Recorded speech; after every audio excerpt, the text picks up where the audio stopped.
मैं हूं जैनी, आपकी ट्रेनर, और आप मुझे देख रहे हैं कहाँ? लर्न एक्सपर्ट, जहां आप सीखते हैं इंग्लिश थ्रू हिंदी। दोस्तों, इंग्लिश में क्वेश्चन पूछना किसी आर्ट से कम नहीं है, और खासकर जब परमिशन लेनी हो, कितना ध्यान रखना पड़ता है कि कहीं टोन रूड ना हो जाए, वर्ड्स सही हो, है ना? अक्सर मेरे स्टूडेंट्स ये पूछते हैं कि इंग्लिश में परमिशन लेने के लिए हम क्या यूज़ करते हैं मैडम, या फिर सबसे आसान तरीका क्या है क्वेश्चन पूछने का। तो मुझे लगा क्यों ना मैं ये टॉपिक आप लोगों के साथ आज शेयर करूं। इसलिए आज मैं आपके लिए लेकर आई हूँ uses of can, could, may for permission. किसके लिए? जिससे हम परमिशन मांगे तो कैसे मांगे, क्योंकि अधिकतर लोग कैन, कुड एंड मे को कहाँ यूज़ करें उसमें ही कंफ्यूज हो जाते हैं। तो आज के लेसन में मैं आप सीखेंगे कि परमिशन लेने वाले क्वेश्चंस बाकी क्वेश्चन से कैसे डिफरेंट होते हैं, कैसे अलग होते हैं, और आपके जितने भी कंफ्यूजन्स हैं ना इन वर्ड्स को लेके, वो सब दूर हो जाएंगे। तो चलिए शुरू करते हैं हम अपना लेसन। दोस्तों, बहुत बार हम ऐसे क्वेश्चन पूछते हैं जैसे कि क्या मैं यहाँ सामान रख सकता हूँ? इसे इंग्लिश में कैसे बोलते हैं? Can I put my luggage here? Can I put my luggage here? क्या मैं यहाँ गाड़ी पार्क कर सकती हूँ? Can I park here? क्या मैं तुम्हारा हेयर ब्रश ले सकता हूँ? Could I borrow your hair brush? मैं भी आ सकती हूँ क्या तुम्हारे साथ? होता है ना, कई बार हम पूछते हैं क्या मैं भी चलूँ आपके साथ, तो कैसे बोलते हैं? Can I also come with you? दोस्तों, क्या आपने नोटिस किया कि इन सब क्वेश्चंस में परमिशन मांगी जा रही है? दोस्तों, बहुत बार आपको ऑफिस से जल्दी निकलना होता है क्योंकि आपको कहीं जाना है, तो आप परमिशन के लिए क्या यूज़ करते हैं? मे का यूज़ कर सकते हैं।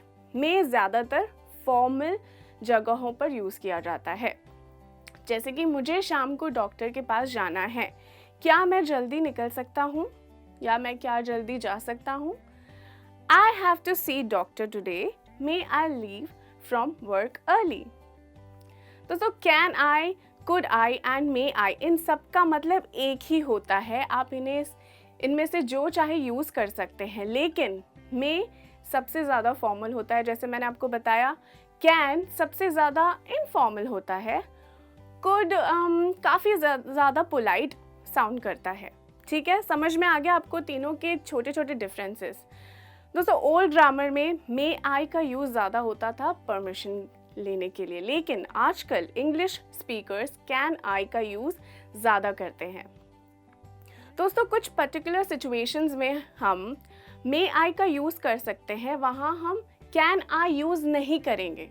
समझ में आ रहा है? जैसे कि मान लीजिए किसी को स्पीच देनी है एक ग्रुप को, और वहाँ थैंक यू बोलना है उन लोगों को जो आए हैं, तब हम कैन आई का यूज़ नहीं करेंगे। जैसे कि may I begin by thanking you all for being with us today. दोस्तों, ये कहाँ होता है? अगर हमने घर पे किसी को बुलाया, स्पेशली फॉर्मल जगह पे है, तब हम इसका इस्तेमाल करेंगे। और कस्टमर केयर में तो आपने अक्सर सुना होगा, how may I help you? How may I help you? आप बिजनेस मीटिंग्स में सजेशन देने के लिए भी मे का इस्तेमाल कर सकते हैं। अच्छा, इमेजिन कीजिए कि मीटिंग में डिस्कशन चल रहा है और किसी को कोई आइडिया नहीं पसंद आया और बहस हो रही है, तो कैसा सिनेरियो होगा? चलिए मैं आपको बताती हूँ। जैसे कि किसी ने बोला मुझे नहीं लगता, आई डोंट थिंक सो, तो दूसरा बोलेगा क्यों नहीं, वाई नॉट? ये आइडिया अच्छा नहीं है, it's not a good idea. तो दूसरे ने बोला येस इट इज़। तो तीसरा जो बॉस है वो बोल सकता है क्या मैं कुछ सजेस्ट करूं, हम इसके बारे में बाद में बात करेंगे। तो इसे इंग्लिश में कैसे बोलेंगे? May I suggest we come back to this letter if we have time. तो दोस्तों, आपने देखा कि ये फॉर्मल जगहों पर कितना ज़्यादा इस्तेमाल हो सकता है और काफ़ी पोलाइट भी साउंड करता है।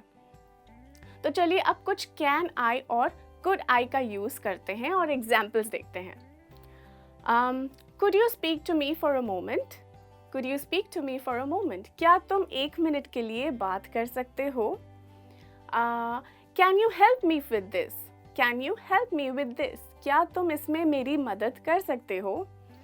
Can you come along, can you come along, क्या तुम साथ में आ सकते हो। Could you shift a bit, could you shift a bit, क्या आप शिफ्ट होंगे थोड़ा सा।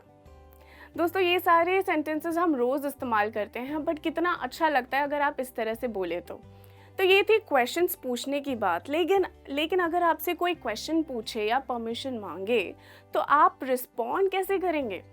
रिस्पॉन्ड करना अभी तो आना चाहिए ना, वो भी ज़रूरी है। आइए देखते हैं कुछ बड़े इजी एग्जाम्पल्स के साथ। अगर कोई आपसे कहे कि क्या आपसे 1 मिनट बात कर सकता हूँ, तो इसे इंग्लिश में कैसे बोलेंगे, can I have a word, can I have a word. तो आप आंसर करेंगे श्योर या फिर या। अगर कोई आपके दरवाजे पे खड़े होके पूछे कि मे आई कम इन, तो आप उन्हें यस बोलने की जगह ऐसे बोल सकते हैं सर्टेनली, जिसका मतलब है बिल्कुल। कोई अगर आपसे आपका फ़ोन मांगे यूज़ करने के लिए, सपोज़ उनकी बैटरी ख़त्म हो गई है, तो कैसे बोलेंगे, माई बैटरी इज़ फ्लैट, मेरी बैटरी डाउन है या ख़त्म है।